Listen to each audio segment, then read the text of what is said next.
Blogs are a really good tool for companies to use. I think the story about blogs has died down a bit, following the story about Facebook last year and the story about Twitter this year. It's no longer quite the blue-eyed boy of marketing teams, but that doesn't mean to say that they should be ignored. Blogs are a great tool for addressing stories that are going on elsewhere on the web, for keeping people in touch with with developments inside your company, and for addressing crises and issues, and indeed seizing opportunities.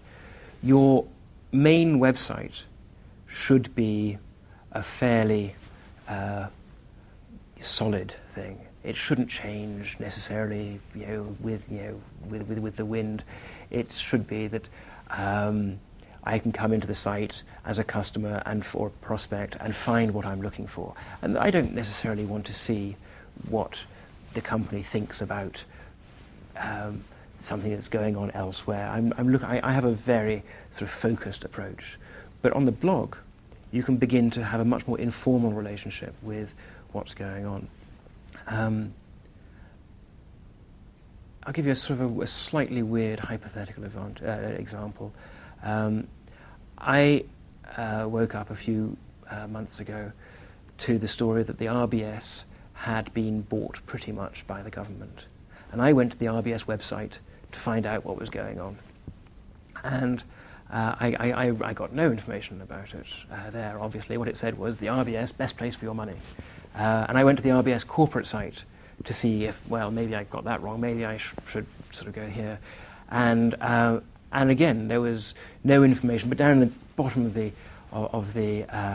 sort of screen was a little link to their official release. Now I had then to jump through several hoops. I had to persuade them that I was actually coming in from the UK, and I was not coming in from Japan or Canada or anywhere in Africa or anything. So I had to tick certain boxes. And after that, they gave me a press statement, which was, a press statement. It was pretty, dour stuff. Pretty much by that time, this story, I'd heard it on the Today programme. It was, now half an hour later, that I'd got the RBS's point of view. I was able to go out and find not just professional news commentary on it, but also amateur news commentary and forum conversations about what this meant. Everybody was talking about this, it seemed, except the government and the RBS.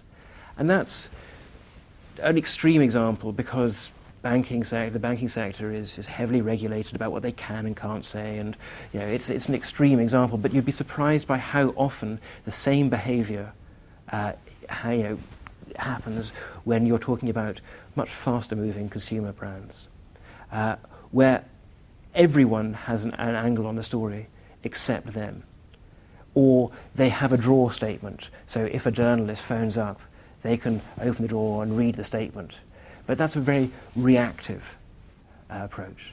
A blog gives you the ability to talk about the most important story right now, absolutely at the top. It's the first place where people go to. You look at a company like Walmart, they break their news on the blogs and not on the news wires these days.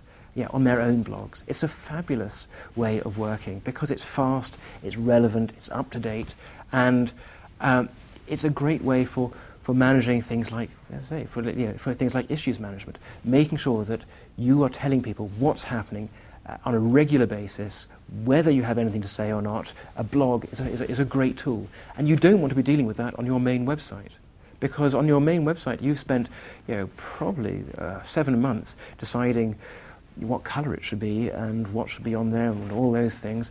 A blog it's just there. It's a tool. You don't want to be changing your main site, but your blog is there to change on a regular basis.